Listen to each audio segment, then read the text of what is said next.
Hey!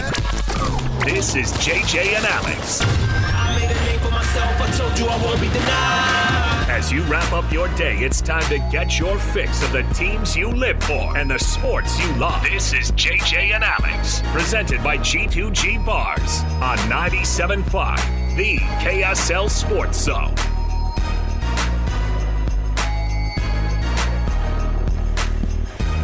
All right, everybody, welcome on in. JJ and Alex, 97.5 KSL Sports Zone. Look who I have to my right here. Jeremiah Jensen. I'm back. How do you feel? I mean, look, you had some days off that, of course, meant you had to come into work. That's the Jeremiah Jensen that I know. It's like so he's off in the middle of the week, and then he's all, hey, here's that interview I did with Isaiah Collier. Oh, okay. I guess this is a sweet vacation week for you, man. Yeah. So what did I do? So go ahead and ask me. What did I do on my vacation? What honey-do list items did you get done on your vacation? So I covered the Utah Jazz rookie presser. Okay. And I cleaned my garage.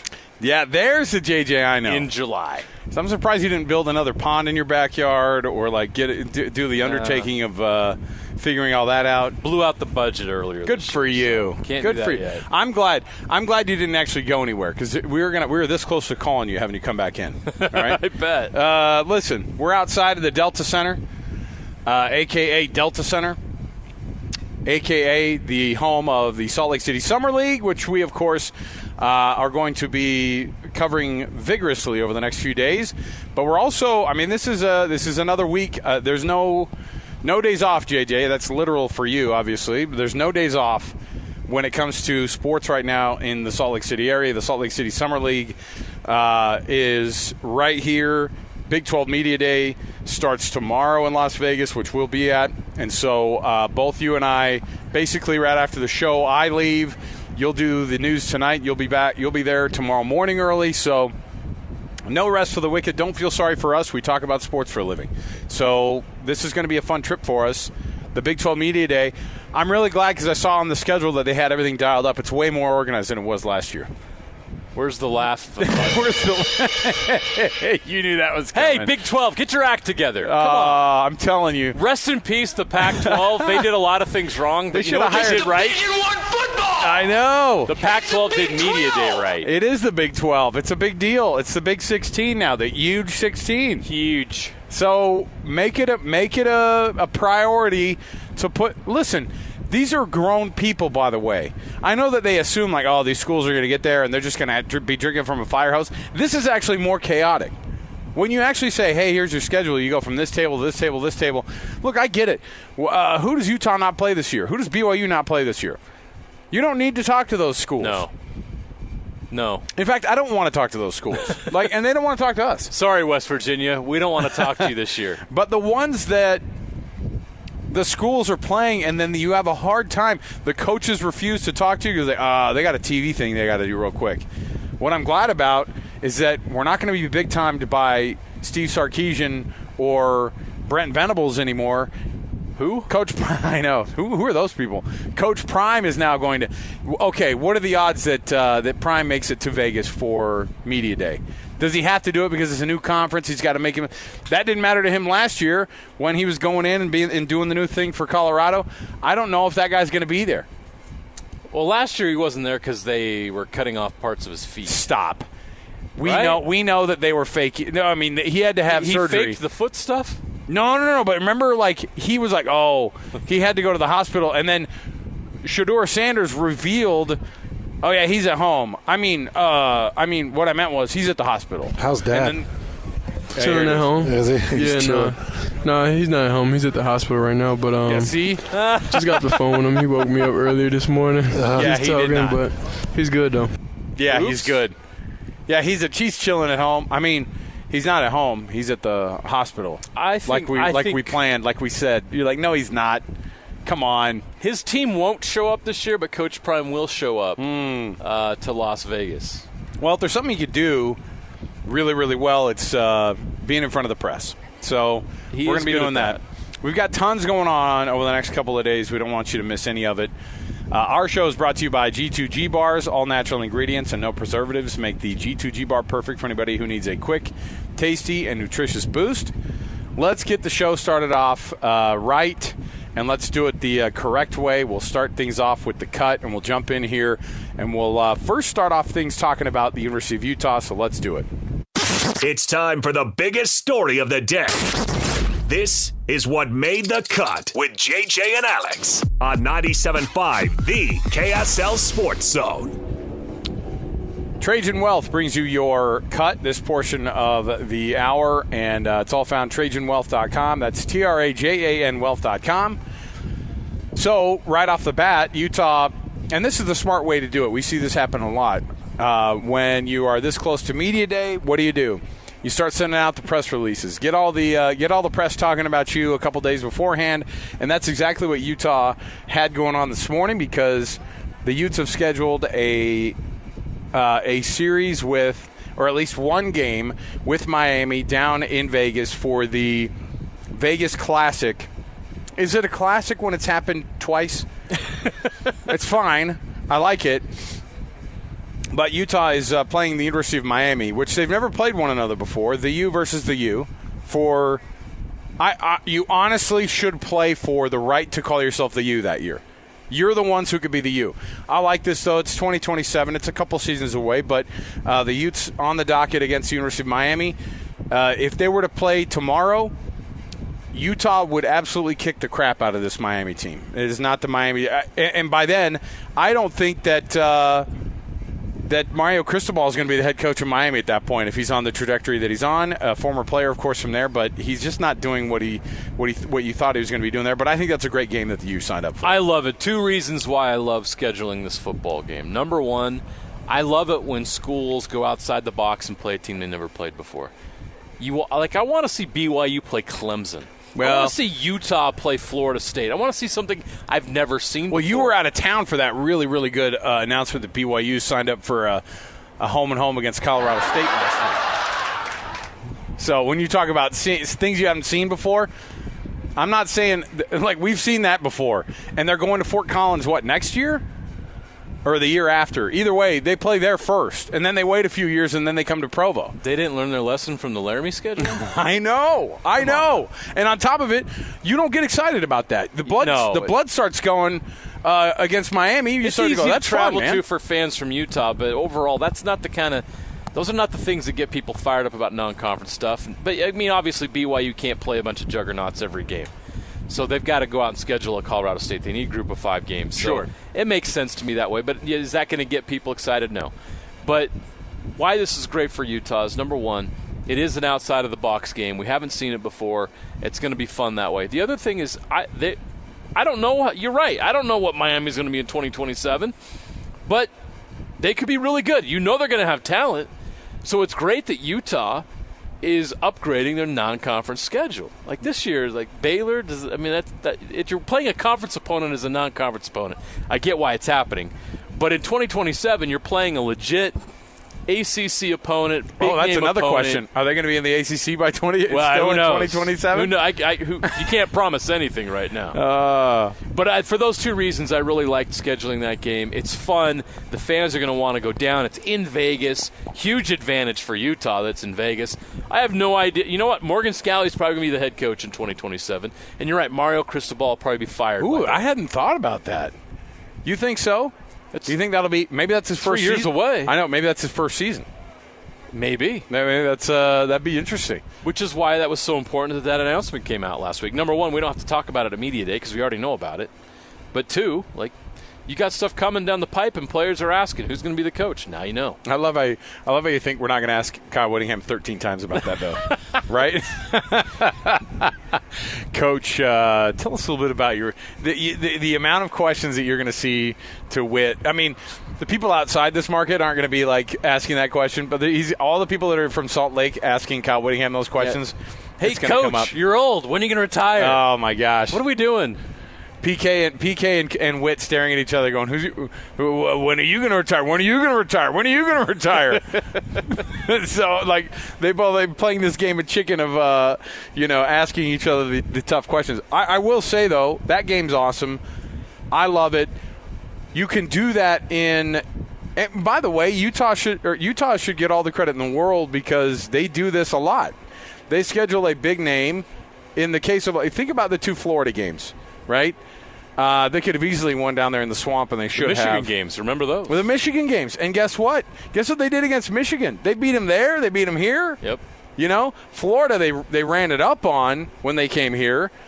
And then they should have won down there in the swamp. That was a coulda, woulda, shoulda situation. Missed so opportunity. Sign up for those games, and you are in the conversation nationally immediately, even if it's not a great Miami team in 2027. And did going to the swamp hurt Utah in 2021? No. Absolutely No. not. It ended up being their best season maybe ever. It prepared them for ever. the Pac-12 and the gauntlet that they faced there, and it got them into the Rose Bowl. It helped them get where they needed to go. That season did not start off great, and they were able to correct it in the conference play. And I believe a game like that against a good Florida team on the road prepared them for what was to come.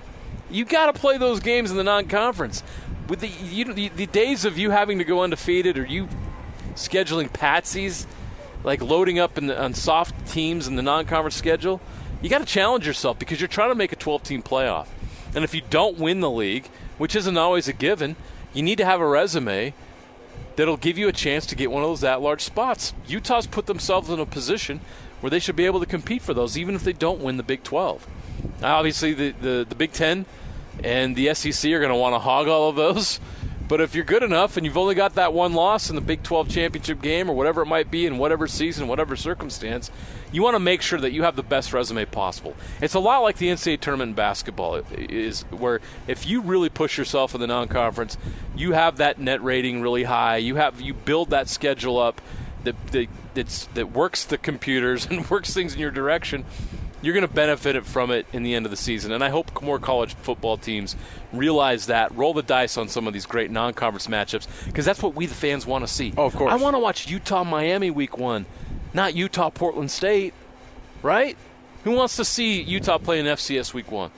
Yeah, and I wonder how long people defend the FCS team on the schedule.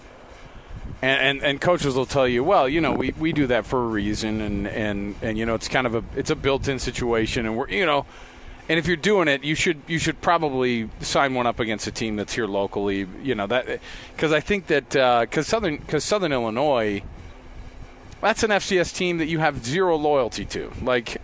Why would you need to play the Salukis? You know what I mean? Just like, what's get going Weber on State here? or Southern Utah or Utah Tech on the schedule. So they've done, to the credit of everybody for in the sure. state. Everybody's tried to figure it out, but I just wonder if we're going to be seeing teams over the next few years they'll tiptoe into it because we're so used to. Give yourself as soft as a schedule as possible because you have to be undefeated to have anything happen good for you in the postseason if you're a non-SEC or non-Big Ten team. And that's just not going to be the case anymore. You're going to see teams, wait till we see that 3-loss team that's in the college football playoff. It'll happen. For sure. It's going to happen. It might even happen this year. You might even see a Big 12 champion team that rolls in there. Or an SEC champion team that rolls in there, they win their conference championship game, and they have 11 wins, but they have 10 wins, but they have 3 losses. You're going to see it. It's going to happen over the years, and it shouldn't hurt you that you lose a game. Look at college basketball. How many teams? It'd be interesting to go through and see how many losses that the national champions have had in the prior year in the prior years. When a team goes 28-7. In the regular season, we don't go, yeah, but those 7 losses, ridiculous. We'll do the quality of loss thing. We sort of go, hey, man, this is a tough thing playing in this conference. We give them credit for that. We don't do it in football. Right. And in Utah's case, not knowing how good they're going to be in 2027, let's say they go into that game and it's 2 kind of top, preseason top 25 teams, maybe, hopefully, cross your fingers. And if one loses to the other, don't freaking, think that the season's over. And you don't want that to happen. And so I hope college football, I think we're going to watch this thing unfold in front of us, and it's going to be, we're okay with a loss or 2 early in the season. You know why? Because it happens. You don't have to have a perfect schedule. The best teams in the history of all the professional sports lose double-digit games. And the only one time that it happened in the NBA that they were in 73-9, they ended up losing in the NBA Finals. So guess what? Losing a game here or there especially at the beginning of the season, is fine. And I hope teams start signing up. I want to see more. I want to see intense schedules. I want to see big games. When BYU went down, was that the Vegas Classic that they played Notre Dame in? It's like the Shamrock Series. Shamrock Series. Right? That's what it was. It was a game kind of designated as something a little bit different, a little bit more special. Yeah, why? If you're BYU, why not do that? Of course. It's in Vegas. It's not a long trip. You get a lot of fans there. You get to take on a big name like Notre Dame. I know you wanted to have it at home, but having it in Vegas was pretty darn fun too. And that's the way it was, even though it was a tough game for the kids. Didn't get the result. Yeah. All right. So with all that and with how that thing rolled out, I really love it. What's the biggest question that you have about the University of Utah? It's not even that Cam Rising's healthy, because we know he's healthy. And so what are the things that are kind of the burning questions that you're going to be asking these Utah players, Kyle Whittingham, or that we're going to be discussing as we're in Vegas for the next couple of days? I think Utah's day one, right? So yes, Utah's the first one. Tuesday, BYU's Wednesday. So what's the thing that you think is going to be the biggest question mark on your mind and the biggest hurdle for Utah to clear to be able to be that Big 12 preseason champ, converting that to the end of the season champion? They answered one last week. The what's Kyle's status, all this kind of stuff. Obviously he's coaching, and when he's ready to go, we know who's going to replace him. There's stability there. They answered that question. The next thing is, how does this team handle being the team to beat year one? Because there's a lot of teams in this conference that have been playing each other over the years, and they're like, really? You think you're going to come in here and you're going to run this place? No. They're going to have a target on their back, even though they haven't played any of these teams. You kind of see it play out on social media. There's a little bit of that going on. Not that Twitter's real life, but they've already, not that Twitter's real life. Utah Twitter has already hasn't exactly ingratiated themselves among the Big 12 fanhood. Well, do you think I care? Across the board. See, exactly. And no, nobody cares. That's all good and fun, but there's a target that's going to be on Utah's back year one, and it's crazy that that's the case, because did Utah have a target on their back when they went to the Pac-12? No. Did TCU when they went to the Big 12 initially, when they made the move up? Did BYU last year? No. To come into a league year one at this level, at the highest level of college football, and expect to win it all, and everyone's looking around going like, who are these guys thinking they're going to come in here and win our league? No way. Right. So that's an interesting dynamic, and Utah's going to have to be up for that. They're going to have to. They're dealing with, and this is a good thing. This is a first world problem for Utah. Is you are good enough, and everyone thinks you're good enough to go to the college football playoff, to win this conference, go to college football playoff, get that first round bye, and be a top 4 seed. So now the pressure's on them to go back up everything that we're all saying, and if they don't, that's going to be a really tough pill to swallow for that program, because I don't know when they're going to be able to stack a team like this again. So Utah goes in, obviously. You saw that the preseason, the media poll. So I voted on the media poll. I didn't do the full preseason all-conference team because it was. It's hard. I did. It's so many names. It's really hard. It's a really hard thing to do. So I kind of cheated and just did the preseason poll. And you saw that Utah got 20 first-place votes. I couldn't remember if you had put Utah at number one on your poll.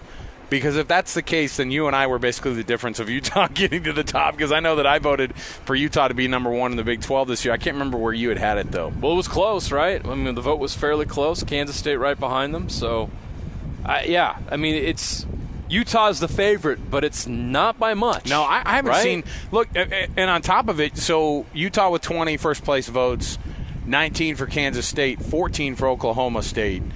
And then you saw both Kansas and Arizona with a handful of votes apiece as well, and deservedly so. Yeah, and those top three teams. I mean, that's as close of a thought of how this thing is going to end as any of the conferences that are across the country. I think 5 teams in this conference can win the whole thing. Utah's obviously one of them, and I think there could be a dark horse. It might be Iowa State. Did you? Oh, we were talking about this too, actually, last week. I think with Mitch Harper, we were talking about if there's a dark horse this year, and I think that Iowa State fits that bill. West Virginia kind of does too, because they have a decent quarterback who's, last year nobody knew who he was, and then he suddenly goes out there and has a hell of a season. And what's funny is that it's like Coach McGuire at Texas Tech, like they had their dark horse situation last year, so everyone's kind of going, yeah, you're middle of the road, and we already called you the dark horse. We don't trust you. We're not, you're relegated to middle of the conference until proven otherwise, right? Yep. But UCF is a team that has KJ Jefferson at the quarterback. Gus Malzahn's a good coach. Jeremy, our producer, is like real high on the UCF Knights. I think he bought a lot more UCF gear this last week, right, Jeremy? Or do you just have Golden Knights stuff? Is neither? That kind of your, oh, you don't. Okay. But Jeremy's like, watch out for Coach Malzahn and KJ Jefferson. Now, KJ Jefferson has taken a big step back from when he was the man at Arkansas 2 seasons ago, or maybe even. Last year was rough for us. Last year was rough. Remember they came into Provo and ran it up on the Cougs. And he was awesome. It was basically the game that got Elisa Tuyaki fired, right? Don't give me that look. That was really what it was, though, right? Like, kind of. That was the game that everybody's like 680 yards or whatever it was that he'd given up and 45 points at home, and they'd waited till the end of the year to make a change, which is no pass rush, can't stop the run. Right, and so, and by the way, did you feel a lot better about Utah or BYU's defense right now? Of course. You do, because you know that Jay Hill has gotten that year under the belt. You've heard the coaches talk a little bit about how all of these guys on defense have figured the scheme out. And by the way, it's a scheme that Kalani's very familiar with too. So he knows how to talk about and coach around that system already. And so all of this does, in the preseason polls that you and I weren't able to talk about last week, it really kind of solidifies the fact that, one, you kind of know what you're getting with Utah. You do every year anyway because of who the head coach is and because of what the standard is there. And then the rest of the league, I think, is a massive question mark. We could see multiple teams make a run at this thing. I think BYU could very well end up being a team that is more like a 7th or 8th best team in the league. I know that doesn't sound good, but it's a massive improvement from where they are and where people think that they are. If BYU gets better than average quarterback play, they could be the dark horse. That's how important that position is for BYU. And we just don't know. You can't, by the way, if you're BYU, you can't invite, like, so that we know the four, they're taking 5 players, right? BYU's taking 5 players, which is great for us for content.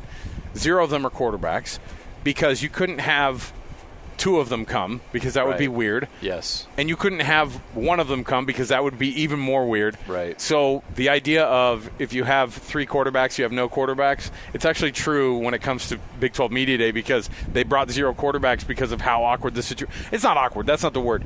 There is no known.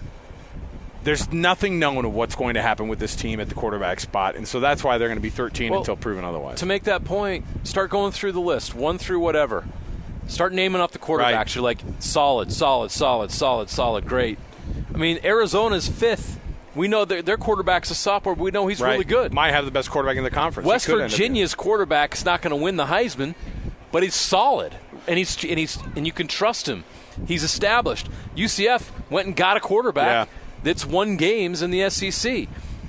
I think you get to Texas Tech before you start having quarterback questions. Well, right? but what's funny is look at Colorado. That's 9th. Look at Colorado, who's 11th. They might have the best quarterback in the conference in a first-round draft right, pick. But that just shows you the lack of confidence that everybody else has anywhere else on the field for this team. Exactly. Right? Massive question mark. So I think that most people, when it comes to the health of Cam Rising and Brant Keith, if you go to KSLSports.com, Michelle Bodking did a full write-up on kind of some of the burning questions here. But I'll tell you, I don't think that the health of those 2 guys is really the question. It's just going to be whether or not they can return to form, right? Yes. That they can be those players that we saw, the preseason All-American that Brant Keithy was, and I think even as like a 3rd-team preseason All-American guy right now. Both of them are preseason all-conference guys on a bunch of different watch lists, things like that. But it's to me, it's a big deal. By the way, a lot of teams are bringing 5. Some are just bringing 4. But, you said BYU's bringing 5, but so's Baylor, so's UCF, so's Kansas State, so's Texas Tech, so is TCU. A lot of teams are opting to do the 5. I love it. It's just extra content for us. So we're going to bring all that to you, of course, as of tomorrow. And we just have a ton to get through. I want to see what these young guys are going to do on this Utah team. I want to see what the young group of defenders is going to do to replace the exiting of some really, really good defensive backs, and to see if they can end up being that dog of a squad that Morgan Scalley always dials up. We'll take the break here. We'll come back. When we do, we're live outside of Delta Center, where the Salt Lake City Summer League is taking place. The Jazz tipping off tonight for the very first time in Summer League play. I always love the Summer League jerseys because it's almost like they even tell the guys, like, hey, I'm not giving you a real jersey even yet. We want to kind of look like differentiate that? between real NBA basketball and whatever this is. Who's going to be the guy who's going to end up being the person who is the Bronny James of this Utah Jazz team during this one? I don't know. The scores 4 points and misses his free throws. Goes 2 for 9 from the field in 21 minutes. No problem. All right, we'll take a break. We've got more. Stay with us. 97.5 EKSL Sports Zone. Your daily deep dive into everything Utah Jazz. It's time! All season long and even in the off season. It's Jazz Daily with JJ and Alex on your exclusive home of Utah Jazz basketball. 97.5, the KSL Sports Zone.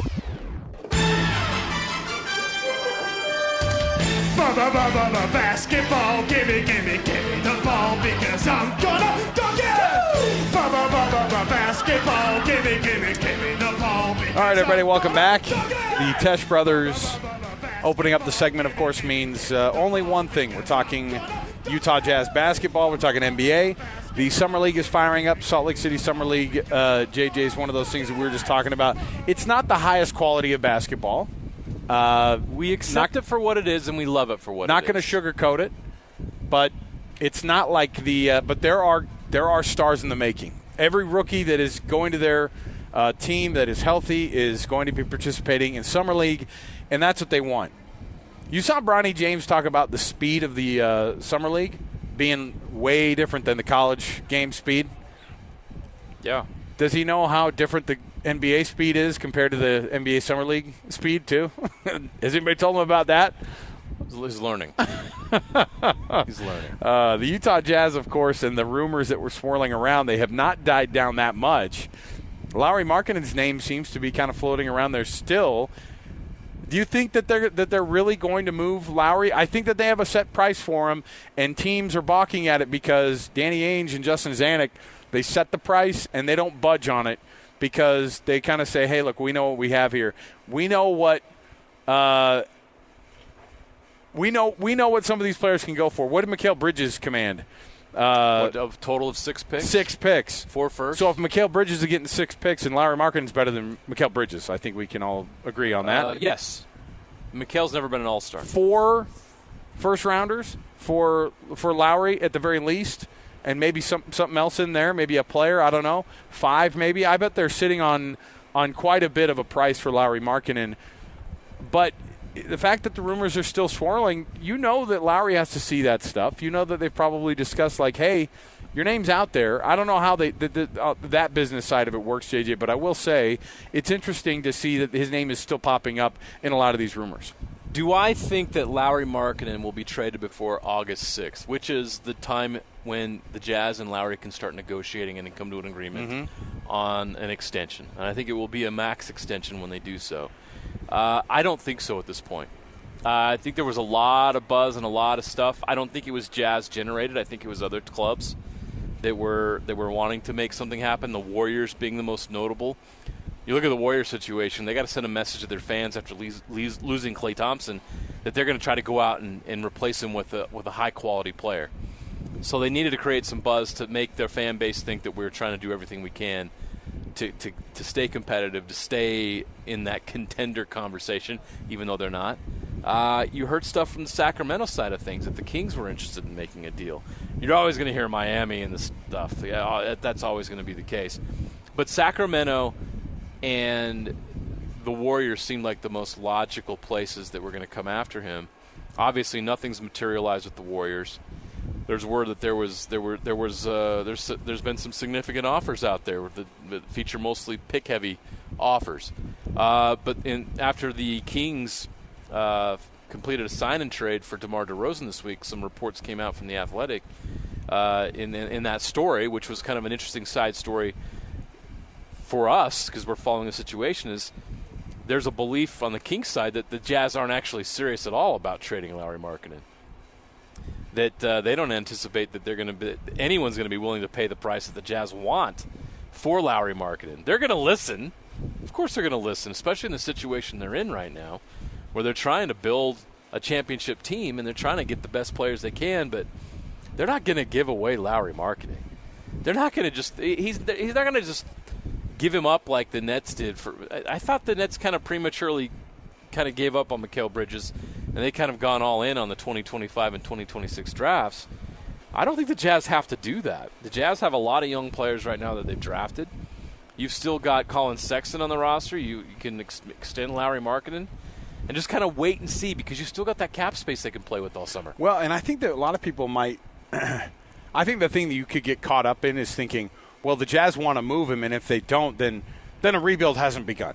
Right. And then everything has to be on pause, and that's not the case. Like something could they're going to find the best combination of players, and if Lauri Markkanen's name is in that mix, it would not be a bad thing. A 7-footer who shoots 30 or 40% from beyond the three-point arc is exactly what this league needs, right? Like you think about what this league wants, it's guys who can defend, guys who can get back in transition, and guys who hit the catch and shoot three, especially for this Utah Jazz team. Like they want guys. I don't know what his percentage really ended up being at the end of the year. I think it was north of 40% though, and if that's that's he's 27. He's 20. He's at the peak of his. Not at the peak. He's entering, I think, the peak of the stretch of his career. 39.9%, by the way. Okay, right at 40%. Yep. Yes, and so this is a guy that 7-footer that shoots 40% from three. Like they don't grow on trees, right. guys. And you know what? They're not. And you don't want them to ask him to be a rim protector. By the way, that's not the best version of him. And so I'm interested to see what what the next iteration of Walker Kessler is going to be. Kyle Filipowski. Flip is a guy who's going to be kind of a Lowry Jr. They're going to ask him to learn that trade because he's not a rim defender either, but he could be a very, very effective almost 7-footer shooting threes, which is exactly what they want. This team has lacked length for a long time. And even when they have a big lineup, they've always had a couple of small guards here and there, and I think they've moved away from that pretty well. I mean, like, who's the shortest guy on the team now that's going to be handling the ball? Probably Colin Sexton. And other than that, Keontae's a bigger guard, which is good. That's what they need. And they need to have guys who are active on defense. This was one of the worst defending teams in the league last year. And you've got to build everything around some defense, and you can't just think that the next iteration of the Jazz is going to be without Lauri Markkanen. I prefer that it's not. Because he could be, if you add a superstar, Lauri Markkanen being that second or third name on your team would be phenomenal because that means you're actually in contention in the West. Does tanking give you a better chance to win an NBA championship? They make it harder. The lottery is not a given, obviously. They love – I mean, look, there has to be a part of Adam Silver that laughs when he goes to bed at night, when he goes, the Hawks got the number 1 pick, right? Mm-hmm. And he just goes to sleep and he goes, my conscience is clear because all these teams that are trying to tank, Detroit basically tanked the entire season and had one of the worst records in the history of the league. And what are they picking? They picked 5th. They picked 5th. They picked 5th. Yep. Like in a bad draft. You think that the Jazz moving down one slot was a disaster? That pain worth it, Detroit? No. Let me make a point real quick about that tanking. Because I think there's this belief, and you're making your case. You think that the Jazz really need to tank hard to go all in on trying to get that generational player in the draft and winning a lottery or whatever it might be. How many number 1 overall picks in the last 40 years have delivered championships to the team that drafted them? I can go through it real quick. Yeah, what is it? Well, you've always got a list. How's Kate Cunningham worked out with the Pistons? That was 4 years ago. What's crazy is you remember still how suck, Detroit. Right. We talked about Kate Cunningham and how generational of a player he could have been, and he had a good first couple of years, and then what? Right. And then what? Yep. So So here's another example. Zion Williamson, 2019, Oh, thought it was boy. a generational talent. Where are the Pelicans? Yeah. They're in the playoff mix. And he's turning They're a some good corner. team. He's turning some corner. He did last year Okay, a little bit. but I hope he's there. Did bottoming out for the Pelicans, has it led to championships? No. The Timberwolves, they got Andrew Wiggins in a trade in 2014. He was the number 1 overall pick. Karl Anthony Towns the next year, and then obviously added Anthony Edwards in 2020. That's 3 number 1 picks since 2015, and they didn't make it to the Western Conference Finals until they did what?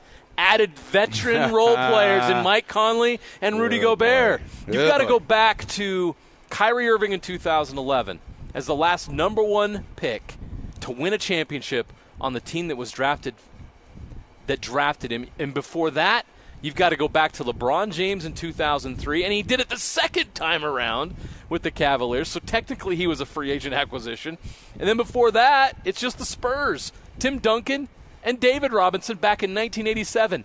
That's it since the lottery started. What is that, 5 guys? 4 guys? Yeah. And 2 franchises that have won titles with number 1 overall pick, but because of the number 1 overall pick they selected. Bottoming out, tanking, winning that number 1 overall Doesn't pick pay off. doesn't guarantee you a championship. So you don't have to take that deep, dark road of bottoming out and losing and going 20 and 60 and putting your fans through this torment. It's not necessarily the way you have to go. The Celtics didn't get a number 1 overall pick. You could probably make the case, well, they had to be bad for a couple years to get Jaylen Brown and to obviously get Jason Tatum. And Danny Ainge had to be a little bit of a genius to pull that off when Markelle Fultz was the number 1 pick in that draft. Obviously, that didn't work out well. But that's the exception, not the rule. Look at all the NBA champions of the past. The Warriors built a dynasty with later lottery guys and a second-round pick in Draymond Green. Steph Curry obviously was a lottery player. Klay Thompson was late in the lottery, I believe, number 11? But these great teams are built not necessarily by number 1 overall picks or by bottoming out. You've got to have multiple guys. You've got to get some luck, and you've got to draft well consistently. So the idea that you're just going to trade Lauri Markkanen away to tank for the next 2 years, I don't know, man, because there's still going to be good players in that draft. Right now, even if you keep Lauri, the Jazz aren't making the playoffs, so you're still in the lottery, right? Yeah. I wonder, too. Don't throw away Lauri Markkanen to pursue something that doesn't necessarily lead to – it's not the yellow brick road you think it is. Right. Well, if you're a Jazz fan, just know that I think that the best version of this Utah Jazz team in the short term, and I would even say actually in the long term, would be with Lauri Markkanen. Like 100%. He's getting into the best playing that he had an all-star season the very first year he showed up. Hampered a little bit by injuries last year, but we saw how good he could still be. We were still kind of going, where's your 25.5 points? Where's your 24.5 points every night? You're still asking for it, and you were getting it on the nights that he was showing up and playing. So I think that the best version of this Utah Jazz team for the long term would be Lauri Markkanen's name on that roster still, but just him not being your number 1 guy. Just not. I don't think he's the guy that's going to end up being your marquee name to take you to the NBA Finals. Is that mean for me to say? I mean, is that like a No, they need an alpha. They need the 1A to be with the 1B. And yes. Lowry can be the 1B, but they still need that 1A. Absolutely. That's where all that cap space could come in handy, is to go out and find that 1A. It's just not available right now. There's not a 1A out there that's looking for a new home. There's not a team out there that's dangling a 1A. You look around the league, and it's just not there right now. Yeah. So it's going to require some patience. I think patience is the key here. Extend Lowry, keep him here, and let things play out naturally. Don't go all in on some kind of crazy tank job that's not going to deliver you what you think it's going to deliver. Well, I just stated the facts. Not that I look at these kinds of things, but odds have gone down considerably in Vegas on Lauri Markkanen being moved. So if that was your prop bet, if Lowry was going to move in the offseason, Vegas doesn't believe in it. I was one day away from making that bet. I was going to say we're going to be down in Vegas if you want us to, put a couple of pennies on that one for you. It's fine. I'll do it. Hey, Jeremy, our degenerate gambler producer. What's up? Do you need any work? Do you need me help? You need me to help you out in any way? Get you something down at the sports book while we're down there. Off-air discussion. Okay. We'll take a break here. Before we do, nominate the youth sports volunteer that you know for the Hercules Hero of the Week. Submit your nomination at kslsports.com/contest. Every Thursday afternoon, JJ and I will read the winner for you. We've had an awesome time doing this. Help us celebrate the efforts of those volunteers making an impact in your community with the Hercules Hero of the Week, sponsored by Hercules Credit Union and Beehive Meals. So just go in there and nominate that sports volunteer in your neighborhood, in your junior high, whatever it might be that needs that recognition. Go to kslsports.com/contest to nominate them today. We'll come back. We've got our Weekend Warriors, people who won the weekend here for us. Stay with us right here on 97.5, the KSL Sports Zone. Ladies and gentlemen, You're locked into JJ and Alex. With the insight and analysis on the teams you can't live without. Presented by G2G Bars. This is 97.5, the KSL Sports Zone.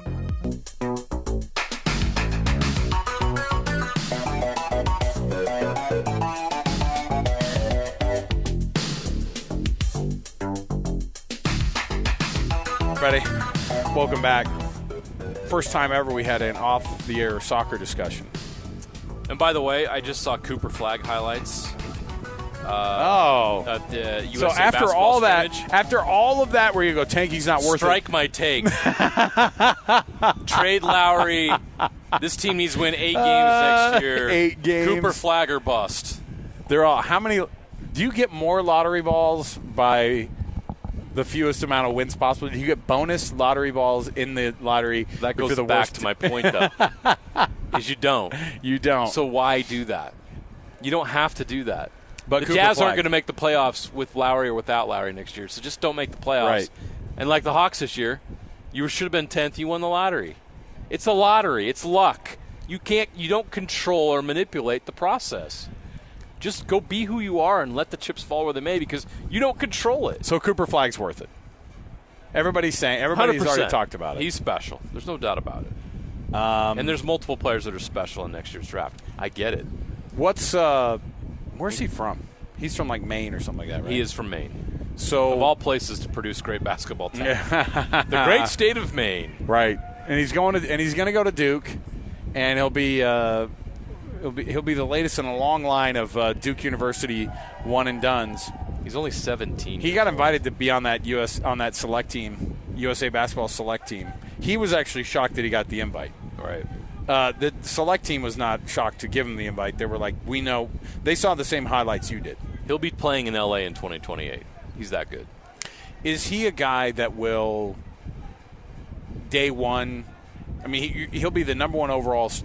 Like, I don't think, is he one of those guys that will fall off during the year and he'll be actually maybe the 5th guy taken because, he didn't have a great no chance. freshman He's got campaign. it locked up. Okay.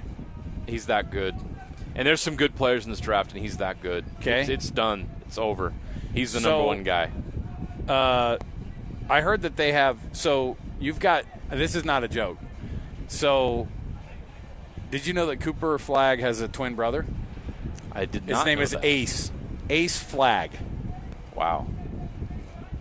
How would What you like will to it be take? Ace? What will it take? Did the Jazz need to take Ace in the second round to make? If Does you make Ace that even deal, play? Can you say? Is I don't Ace know. like 5'7" or something? I have no idea. But I'm just saying, I saw a thing where they were like, "Oh yeah, he's got a twin brother," and I'm like, "Does he play?" Because if the Jazz promise to take him in the second round, we'll take Ace Flag, and you guys can be on the team together. Got some info on Ace Flag if you want. Oh, Jeremy, of course, There you got go. the, Give us an Ace now, Flag update. You, of course, you knew this was coming today. You knew we were going to get Totally. Ace Flag, And he was information. Jeremy, what do we have on Ace Flag? 6'7" small forward, 180. Ooh. Got to put some weight on. Offers and interest: Maine, West Virginia, George Washington. No star rating at the moment. So not Cooper Flag. Not quite. Imagine being the identical twin of a. Maybe they're not identical. So he's Maybe like they're fraternal, even though they're both boys. Something's up there because one's not as good as the other. much shorter, the 1 inch shorter, redheaded twin brother of Cooper Flag. I've never even heard But that's of what I'm Ace saying. Cooper. We'll Ace take Flag. him. Ace Cooper. Ace Cooper. Ace Update: Cooper not Flag. identical. Oh, hey, how about that? See? See, I was right. Yeah. I Well, guessed. But 6'7", nonetheless, he got some height to him. It wasn't like a. So, in case you're wondering, what's that going to be like? Cooper Flagg has a twin brother, You Ace play Flagg. basketball too. You're pretty good, but your brother's generationally right. And you have to think to yourself, am I only getting offers because Cooper Flagg is my brother? And the offers are only coming in. They weren't coming in just because they thought they could maybe get Cooper Flagg by offering you. They just think that there might be some greatness by association, right? Like that some of his talent rubbed off on you guys because you were playing in the front yard together. All right, that sucks. JJ throws down at that. I'm Ace Flagg. Flagg is you're the basketball player. Well, yeah. Kind of. Weekend Warriors brought to you by Gillette Heating and Air. Right now, seasonal maintenance done on your furnace for only $59. See GilletteHVAC.com for more information. GilletteHVAC.com to make an appointment. Diego Luna and Real Salt Lake decided to wake up in the second half with a flurry of goals. He had a goal. He had 3 of the assists. And this is also a guy who was left off the Olympic roster, but you and I were just having this conversation off the air. The Olympic roster is all over the place for Team USA and, frankly, the rest of the world. But this is what it sounded like on Saturday.